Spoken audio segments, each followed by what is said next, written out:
So once upon a time in this area of Timor Island, there were three brothers named Saku, Abatan, and Seko. They lived with their mother relatives because their parents are gone. Their father died when he fell into a ravine while he was hunting a wild boar, and their mother died after giving birth to the youngest Seko. Time flies. Even though life is lacking, they are still harmonious and happy. But in the midst of the harmonious and peaceful atmosphere, one night the youngest felt homesick for his parents. He approached his eldest brother and asked, "Where did our parents go?" Because he didn't want to make the youngest sad, Saku replied, "Mom and Dad are going away, my brother. But don't worry, they'll be back soon." Hearing this, the youngest heart became peaceful again. But now it's Saku's turn to feel sad seeing the youngest who has never even met his parents. Then he took his flute and walked towards the hill not far from their home. After arriving at the top of the hill, while crying and looking at the sign, Saku said,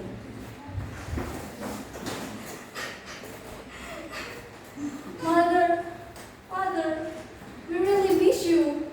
When it's so quick to leave us." After that, he started blowing his flute while singing a song that implied his longing.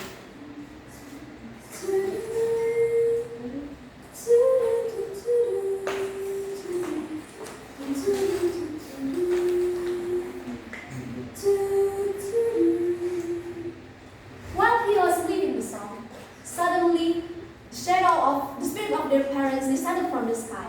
Through the night breeze, the spirit of the father said, "My son, your mother and I hear you. We also miss you, but even though we are died, we are still always with you." Saku became flabbergasted. He didn't know where the sound came from, but he knows exactly that was his father. "My son, tomorrow before the cock crows, invite your siblings to meet us at this place. Apart from that, you must also bring a red rooster as a sacrifice." Long story short, at the next day, Saku told his siblings about what happened last night. At the midnight, Saku, Abatan, and Seko set off for the top of the hill, carrying a red rooster.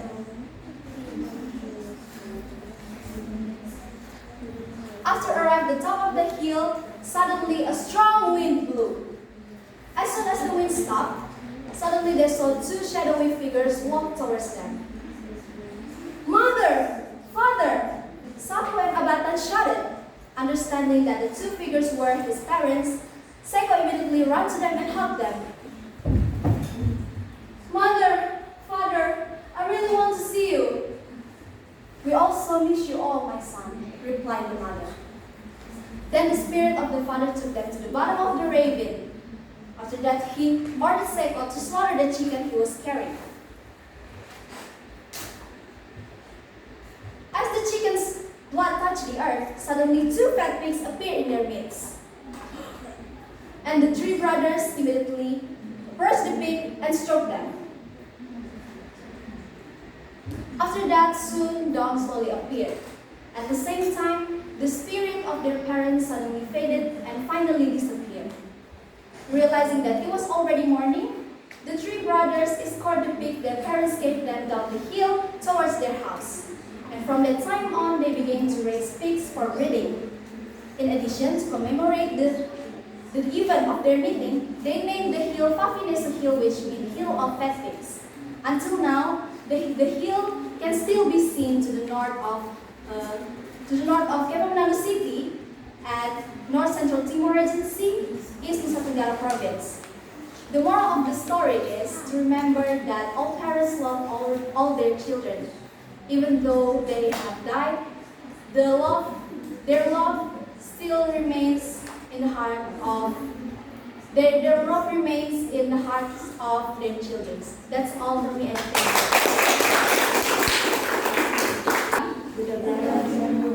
Thanks for listening to me. I want to tell you about Jack and the Beanstalk. Jack and the Beanstalk. Once upon a time, there was a window and her son Jack, who lived in a small cottage. They were so poor that their only possession was a cow named Milk White. One day, when they had nothing left to eat, the windows told Jack to take the cow to the market and sell her so they could buy food. One day, on the way to the market, Jack met in my stories old man who offered to take him magic bean for Milk White. Into it, by the magic bean. Jack agreed to their trade and returned home with the bean. His mother was furious and threw the bean out the window before sending Jack to his without dinner. The next morning, Jack awoke to find a giant beanstalk had grown over him from the bean. He decided to climb the beanstalk and find himself in a land high above the clouds. There he discovered the clouds inhabited by the terrifying giant and his wife. The giant had a ghost that laid golden eggs and a magical harp that played beautiful music. Jack stole the ghost and the harp, but as he was leaving, the harp flew out, alerting the giant. The giant cast Jack down the beanstalk, but Jack managed to climb down quickly and cut the beanstalk down. The giant filled his beard, and Jack and his mother were able to live in comfort with their wealth profited by the golden egg. That's all the things.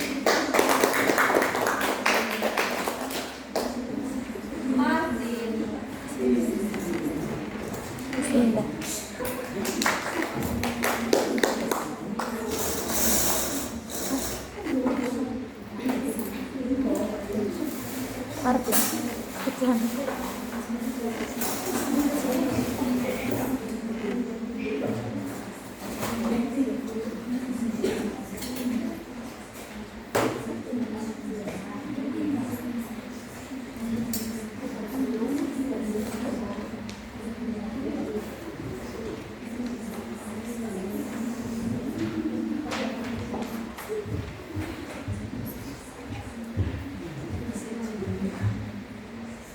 Good afternoon, everyone. Good afternoon. Thanks for the time that you given to me. Now I want to tell you the storytelling. The title, The Origin of Rice. Once upon a time, in Tanah Karo, North Sumatra, there was a country experiencing a long drought. Among the people of the country, there was an orphan boy named Berudaya, who was crying for food in his motherland. Her mother was sad but won't do anything. As time went on, Berudaya's body grew weaker until she finally died. Since her child left, the mother's sadness has only increased. He decided to end his life by jumping into a deep river. None of the residents knew about the incident. Several months have passed. The dry season has not yet. In the middle of a dry field, two small children called fishing, skating, the ground looking for tubers. Suddenly, one of them found a round fruit the size of a pumpkin. Finally, the two children took the fruit home to show their parents. It turned out that neither the parents nor the rest of the country citizens recognized the fruit. The king who received a report from one of the residents agreed to come to see it. When the king and the resident gathered to see the fruit, suddenly a voice was heard from the sky saying that the fruit was the incarnation of a little boy named Berudaya. The voice also ordered the resident to plant in well-soiled in cold become food in the future. Not only that, the voice also said that Berudaya really missed her mother and asked to be reunited with her mother, who had transformed into a fish in the river. If all that is done, then the entire population of the country will no longer stairs. Said the medical voice. The king ordered the message conveyed by the voice to the carried out. After their months, the fruit of the plants turned yellow and is ready to be harvested. After harvesting, they dry the fruit in the sun and mash it to spread the skin from the contents. The cook it apparently the fruit of the plant is rice. The reunited Berudayan with her mother, the people of Tanakaru eat food together with fish, which is believed to the incarnation of Berudayan's mother. I think that's all for me. Thank you. Yulita.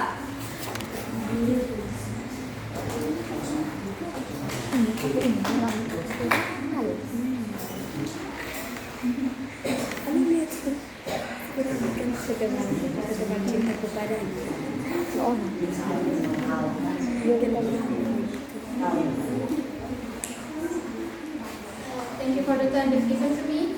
Now I want to tell the story, a folk tale entitled Jakataru and Seven Angels. Once upon a time, there lived a young man in the middle of the forest. The man's name is Jakataru. He was very popular in the village. Many young girls fell in love with him. However, Jakataru thought that they were not beautiful angels, beautiful girls to be his wife. That's why he was still single. He wanted to have a very beautiful wife.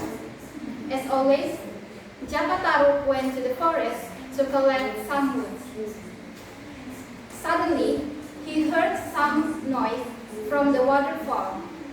He was curious.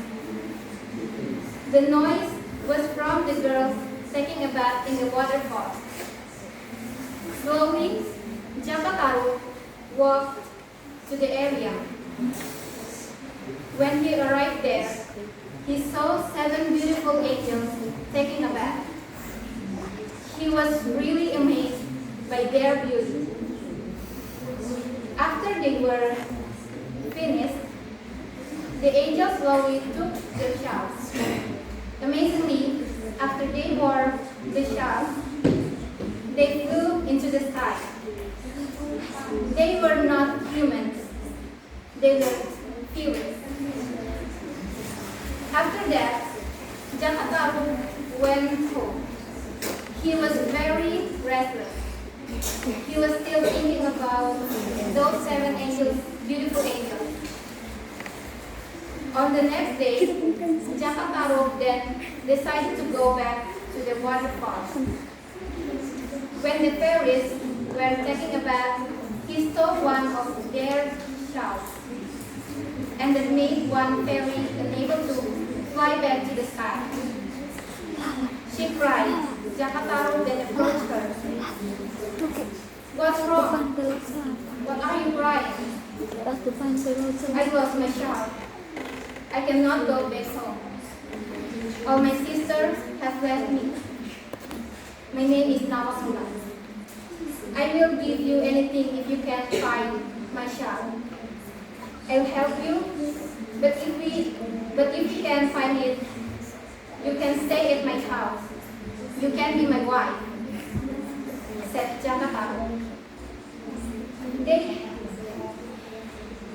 After that, they went to Jakataro's home. Later, they got married. They had a baby girl. They had a happy life. They always had enough rice to eat. They didn't have to work hard like the neighbors. It was because Nawamulan used her magic in cooking.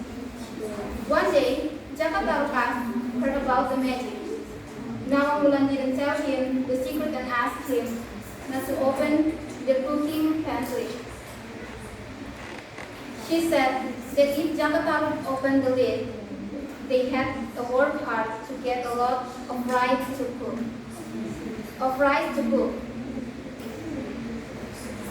One day, Jakataro was really curious. He then opened the cooking pantry. He saw there was only a small portion of rice to cook. When she got home, Nawamulan knew that Jakataro had opened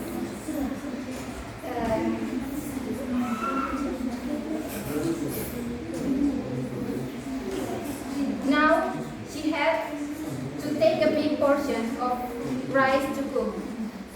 Slowly, there was not enough rice in the silo. And when Nawamulan wanted to take the last portion of rice, she found her shell. Jakataro hid the shell in the silo. Nawamulan was really happy. She then said, I will go home now. Take care of our daughter. When there is full moon, take her out of the house and I will come together. Nawamulan then flew into the sky. Jakataro was really sad, and to keep the promise, Jakataro always went out of house with his daughter when there was in full moon. But Nawamulan never came back. That's all from me, and thank you. Merlita.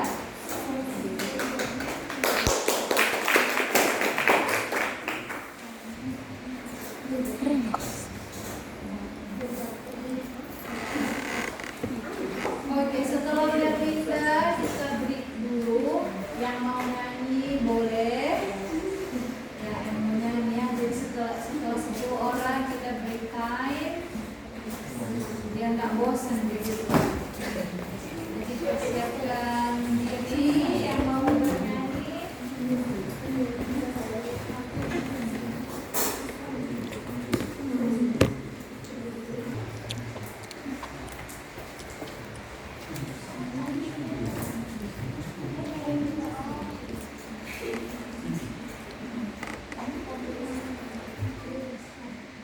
Good afternoon, everyone. I want to say thank you for giving me time and James, and I will present you a storytelling with the title The Legend of Situ Bali.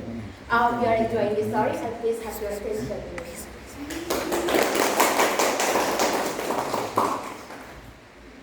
Once upon a time, in West Java, Indonesia, in a village, lived a beautiful rich woman named Nyai Bali. She was a widow who inherited a vast fortune from her husband when he died. Nyai Bali lived alone. She has no children and so obsessed with wealth. I am the richest person in this village.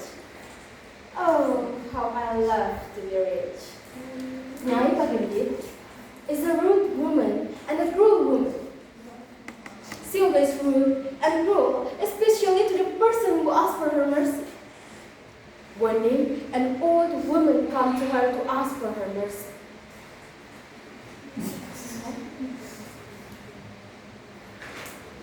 Nyai Pagandit, please have mercy on me. My child was not hidden for a few days. Please have mercy on us. Said an old woman sadly.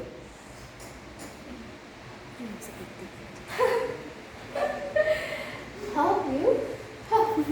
I don't care. I don't care about you or your baby. Even if you are starving or dying, that's none of my business. So stop asking me to give you some of my food and get away over here. But because the old woman didn't want to go, Baginda and it got more angry. Then she splashed her with water and all over the old woman's body and her baby become wet. Oh, this old woman, I told you to go away. Not just only that, but when the villagers borrowed money from her, she gave high class interest. And when they were unable to repay, they were forced to give all of their belongings to her. She often harshly using bandits, forcing, kicking, and even spitting to them. One day, in a dry season, an old man came to her to ask for a glass of water. She said,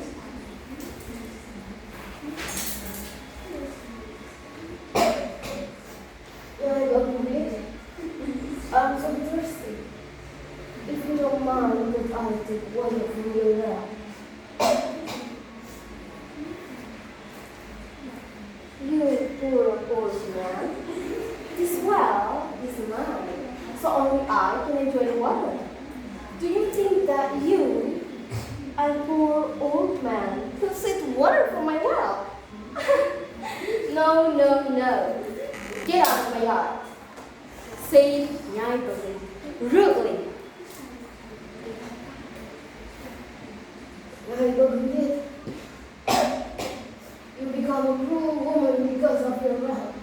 You'll be punished by God. Listeners, I am the richest person in this village.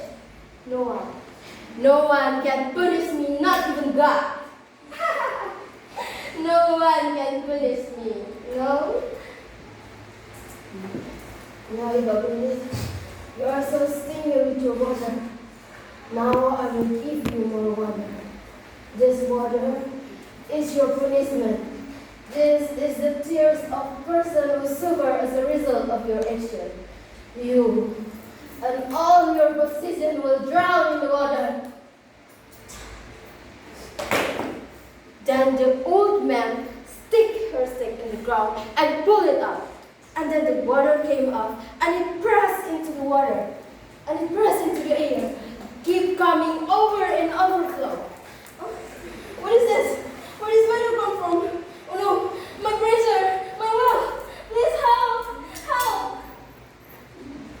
Slowly, the water keep coming and overflow and expand to form a lake that now we know as Lake Situ Badan.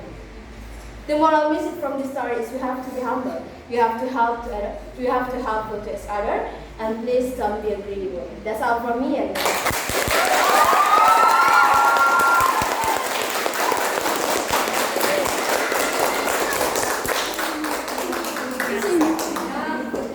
Itu udah sampai mati. Next, okay, before that, I invite one.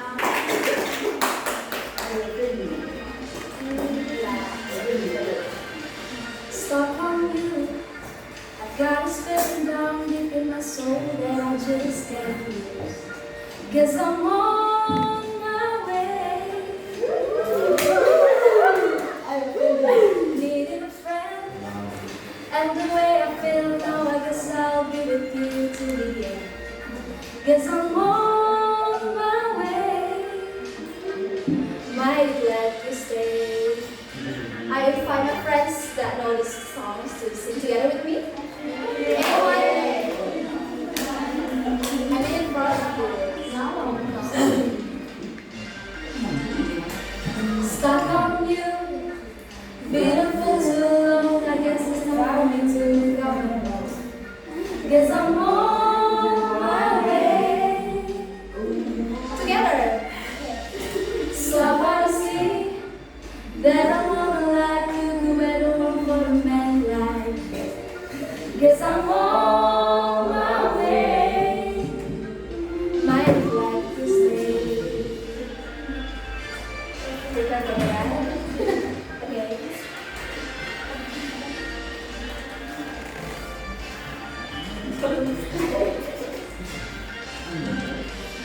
Oh, I'm leaving on that midnight train tomorrow, and I don't know where I'm going.